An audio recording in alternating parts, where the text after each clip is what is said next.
Ethiopia, home to more than 100 million people, the original home of the coffee bean, seat of the African Union, and a nation whose roots stretch back into ancient times. Ethiopia has been heavily settled, going far back into prehistory.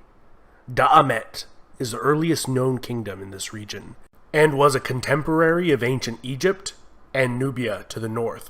On the opposite side of the Red Sea, facing Da'amet, was the kingdom of Saba, in modern-day Yemen. These kingdoms appear to have had close ties, and some even theorize that they may have formed a single kingdom. According to Ethiopian tradition, this was the home of the legendary Queen of Sheba. She converted to the faith of Solomon of Israel, and bore his child, who returned to Ethiopia to rule as king, beginning a long line of Ethiopian kings, who claim direct descent from King Solomon.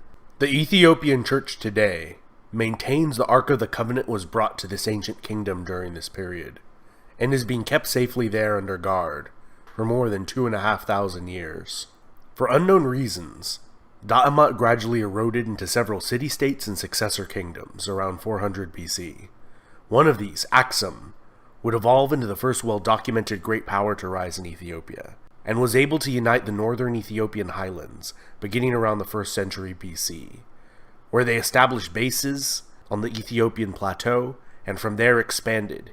By the 1st century AD, they became a major player on the commercial route between the Roman Empire and ancient India.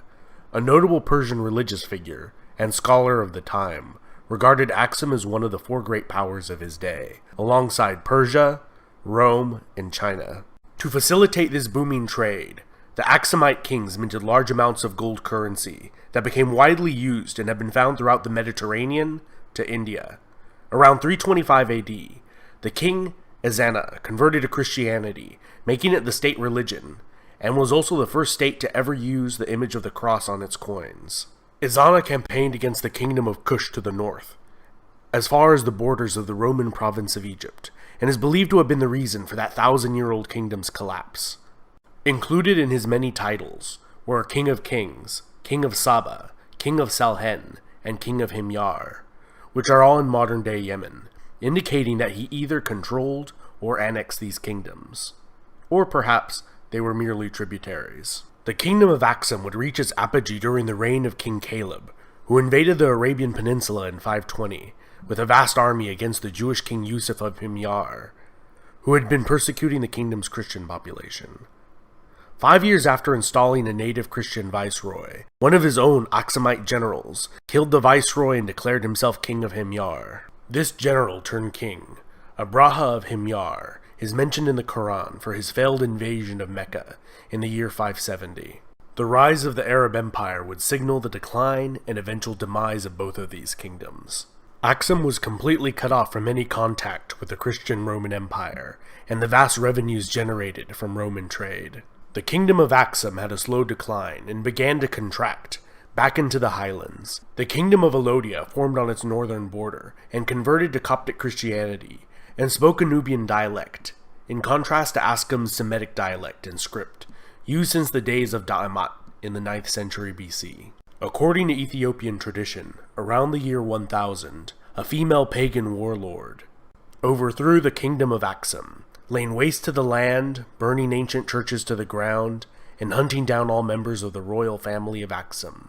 The last of her dynasty, which ruled over a much diminished kingdom, was overthrown by Maratakla Haymanot in 1137, establishing the Zegwe dynasty, although some scholars believe this dynasty was established earlier. The most famous ruler of Zegwe dynasty was Gebre Lalibela, who constructed 11 churches, carved straight from a single piece of stone, and attempted to construct a new Jerusalem as his new capital, in response to the capture of the Old Jerusalem by the Muslims in 1187. Despite the piousness of the Zegwe, they had one thing working against them in the eyes of many of their subjects. They did not claim direct descent from the biblical King Solomon, and around the year 1270 they were overthrown by a dynasty that did claim Solomonic descent. This Solomonic line of kings ruled Ethiopia for more than 700 years, with a brief interruption during the 14-year Abyssinian Adal War, in which the Adal Sultanate was able to annex Ethiopian Abyssinia with Ottoman help, only to be beaten back to their original borders by the Ethiopians with Portuguese assistance. The Age of Princes was a period in Ethiopian history from 1769 till 1855, when the country was de facto divided within itself into several regions, with no effective central authority. It was a period which the emperors from the Solomonic dynasty were reduced to little more than figureheads, confined to the capital city of Gondar, and local warlords fought each other for supremacy. This came to an end with the reign of Tewodros II, who re-established his dynasty's authority over the nation.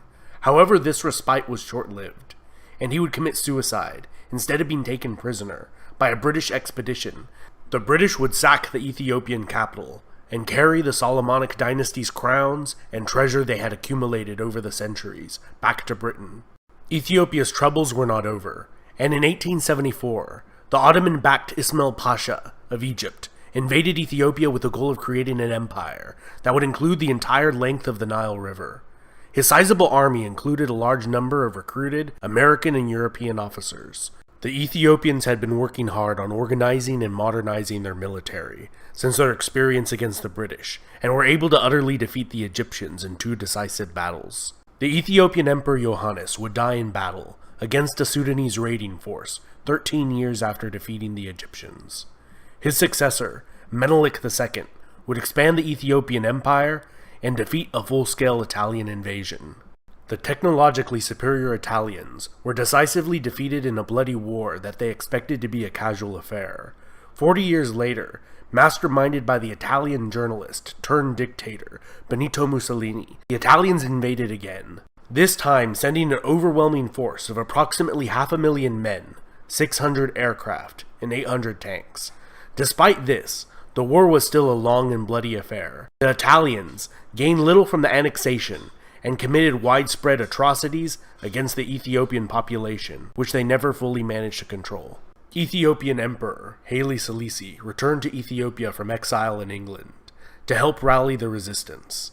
The British began their own invasion in January 1941 with the help of Ethiopian freedom fighters. The last of the organized Italian resistance in Italian East Africa surrendered in 1941, ending the Italian rule. The Solomonic monarchy was fully restored after the war. In the decades that followed, Haile Selassie would begin to slowly implement democratic reforms in the nation. However, many blamed his grasp on power for the slow pace of modernization. During the Cold War, Selassie received the backing from the United States, and when widespread drought and famine hit the nation in 1974, the aged monarch was overthrown by a socialist faction in the military. They viewed Selassie as an agent of the corrupt capitalist West, and united with Eritrea, forming a larger chaotic state that was plagued by infighting and disastrously planned and implemented socialist policies. Eventually, Mengistu Haile Mariam brought an end to the more than decade-long power struggle and attempted the creation of a state following the Soviet model, famines and genocide included. In 1991, as rebels closed in on the capital of Addis Ababa, he fled and was granted asylum in Zimbabwe as an official guest of Zimbabwean President Robert Mugabe, where he still resides today at the age of 80, despite calls for his extradition. This was followed by a transitional government in Ethiopia, which drafted a new constitution allowing any of the nation's ethnic regions to secede if they ever wanted to. Eritrea did so right away, and the remainder is the modern nation-state of Ethiopia. This has been Epimetheus. Huge thanks to all my awesome patrons over on Patreon who help me with this channel's expenses, and my fantastic subscribers. If you're new to this channel, don't forget to sub, hit the bell icon to get notifications every time I make a new video, and smash that like button. One more interesting bonus fact for you if you made it to the end of the video. The Rastafari religion, originating in Jamaica in the 1930s, regards Ethiopian Emperor Haile Selassie as the second coming of Christ and the embodiment of Jah on earth.